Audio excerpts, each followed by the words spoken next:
سلام به همه این دوستان و همراهان عزیزم. امیدوارم حالتون خوب باشه و روزگار بر وفق مرادتون. و چیزی که باید بدونید اینه که زمانی به بهترین نسخه از خودتون تبدیل میشید که روی چیزهایی کار بکنید که کسی نمیتونه اونها رو از شما بگیره، مثل آگاهی، مثل خرد، ذهنیت، شخصیت، شفافیت و مثل ارتباطات. این موارد چیزهایی هستند که مثل یک ارتقاء واقعی هستند و کسی نمیتونه اونها رو از شما بگیره، چون در وجود شما نهادی نمیشن و در واقع به بخشی از شما تبدیل میشن. پس همونطور که گفته شد، برای اینکه خودتون رو به نسخه بهتری تبدیل کنید، سعی کنید روی این مواردی که گفته شد تمرکز بکنید. با هم آماده میشیم برای گرفتن فال امروز. هر نیتی که در ذهنتون دارید، نیت کاری، احساسی، تغییر شغل و مکان، هر نیتی که دارید انجام بدید. تا چند ثانیه دیگه میریم سراغ دیوان و من غزل و تفسیرش رو براتون میخونم.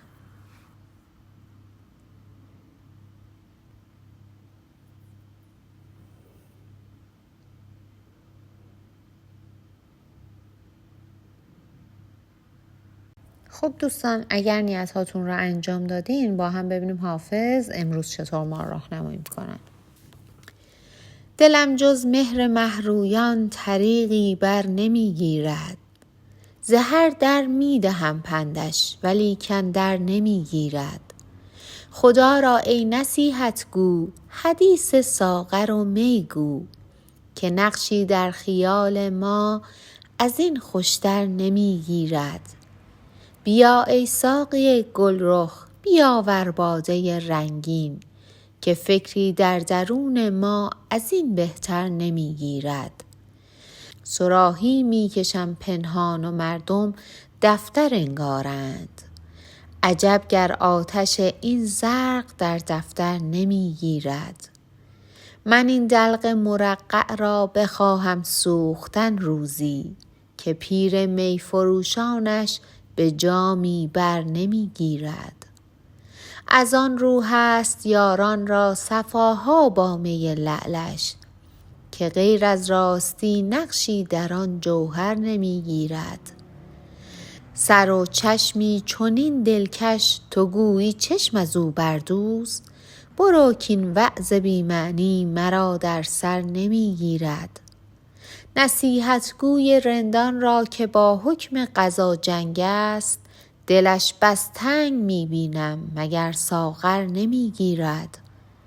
میان گریه میخندم که چون شمع اندر این مجلس، زبان آتشینم هست لیکن در نمیگیرد.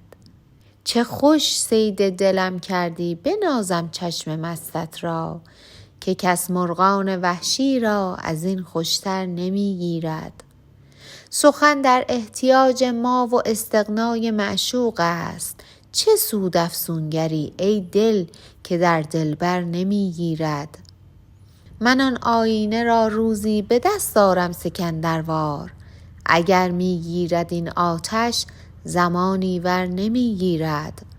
خدا را رحمی ای منعم که درویش سر کویت، دری دیگر نمیداند رهی دیگر نمیگیرد. بدین شعر تر شیرین ز شاهنشه عجب دارم، که سر تا پای حافظ را چرا در زر نمیگیرد. خب دوستان، باید بگم این غزل حافظ در استقبال یک غزل دیگه از شاه شجاع سروده شده و حافظ در ابتدای این غزل دل خودش رو پند ناپذیر معرفی میکنه. گویا خودش هم با دلش موافق نیست که به دنبال عشق مهرویان هست. در ادامه به نصیحتکاران ریاکار طعنه میزنه که از شراب و جام باده سخن بگن، چون که نصیحت اونها در ایشون اثر نداره. اما در تفسیر این غزل حافظ میگه شما دارای احساسات رقیق و فردی عاطفی هستید و پایه و اساس زندگی خودتون رو بر اساس احساس بنا کردید و به این عقیده خودتون هم اصرار دارید. نصیحت و پند افراد با تجربه هم در شما تأثیری نداره.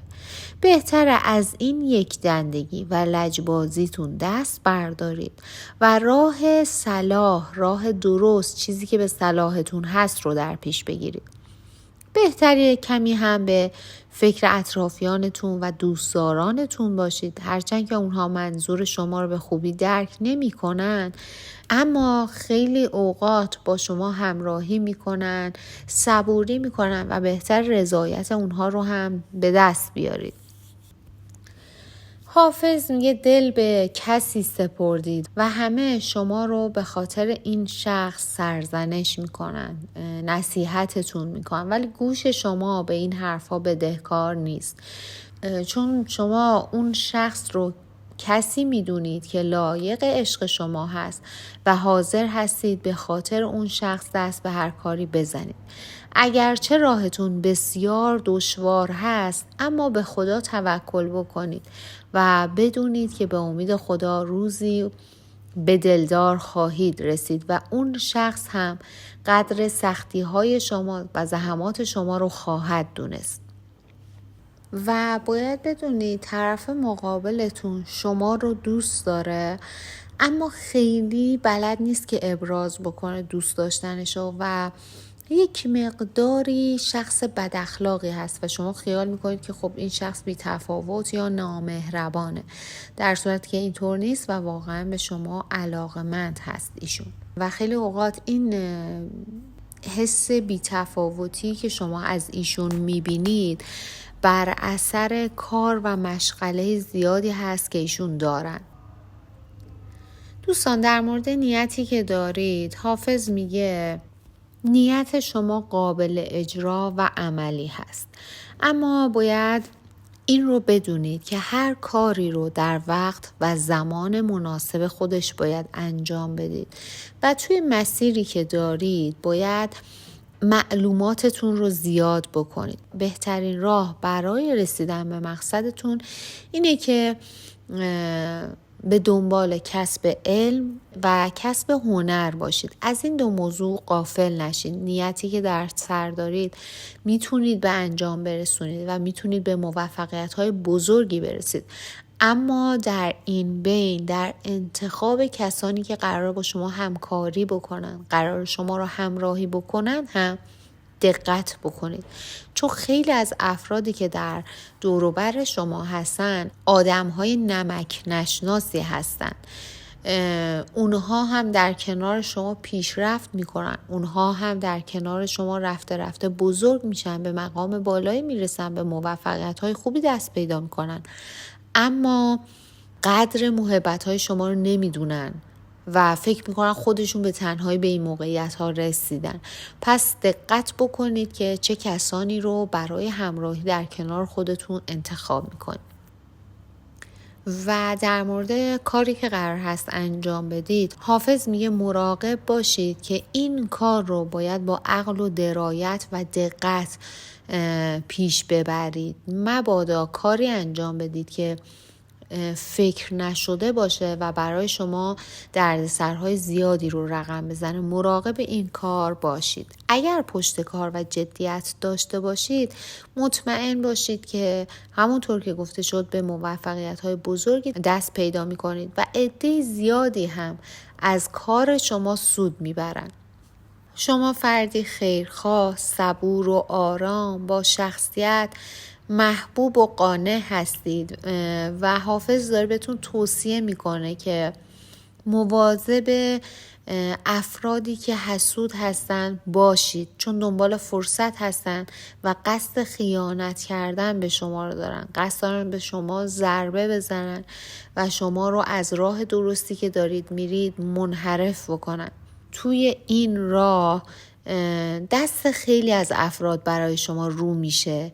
خیلی از دوستان، آشنایان و افرادی که به شما نزدیک هستن و شما فکر میکنید صلاح شما رو میخوان، رفته رفته دستشون برای شما رو میشه و متوجه میشید که بعضی از این افراد در واقع از بدخواهان شما هستن. دوستان اگر نیت خرید و فروش داشتید، خرید و فروش براتون توصیه میشه و برای تغییر شغل و مکان هم باید بگم این اتفاق براتون میفته. نگران این موضوع نباشید. دوستانی هم که نیت فرزند داشتن باید بگم 3 فرزند در طالع شما دیده میشه. و موردی که حافظ داره بهتون توصیه میکنه دوستان اینه که در راه رسیدن به نیتتون، هدف و کاری که قرار هست انجام بدید، صداقت و درستی رو سرلوحه کارتون قرار بدید تا به هدفتون نزدیک و نزدیکتر بشید و این رو بدونید در انجام این کاری که پیش روتون هست، در انجام این نیتی که دارید، براتون تحولات خوبی رو به همراه داره. اما باید همونطور که گفته شد حواستون رو جمع بکنید و نصیحتی که حافظ برای شما داره در این راه اینه که بهتر 2 بار بپرسید تا اینکه راهتون رو گم بکنید.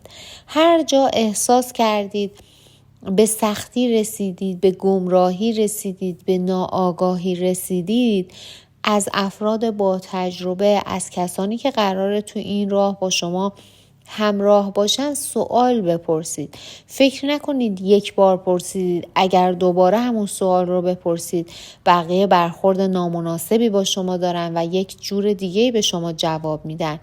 شما حتی اگر چندین بار یک سوال تکراری رو بپرسید تا متوجه جوابتون بشید، خیلی بهتر از اینه که بخواید راه اشتباه رو برید فقط به صرف اینکه نمیخواید یه سوال رو چند بار بپرسید.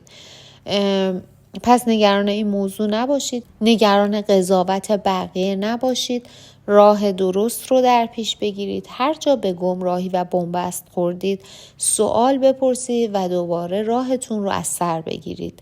به امید خدا موفقیت برای شما رقم خواهد خورد. سپاسگزارم که دلتون رو به این فال سپردید و تا اینجا همراه من بودید. حافظ این پیر دانای شیراز همیشه چیزی برای گفتن داره. برای هر دل، برای هر حال و برای هر لحظه. اگر این فال تونسته نوری در دلتون روشن کنه یا حرف دلتون رو بزنه، حتما سری هم به فالهای دیگه کانال بزنید. شاید در میون اونها پیامی نهفته باشه که منتظر شنیده شدنه. فراموش نکنید هر بار که دیوان رو ورق میزنیم در واقع داریم دلمون رو ورق میزنیم. تا دیدار بعدی، دلتون شاد، فالتون نیک و راهتون روشن. یادتون نره اگر نظر یا تجربه از فالتون دارید برام بنویسید و برای دیدن فالهای بیشتر کانال رو حتما دنبال کنید. با عشق تا فال بعد، به خدا میسپارمتون.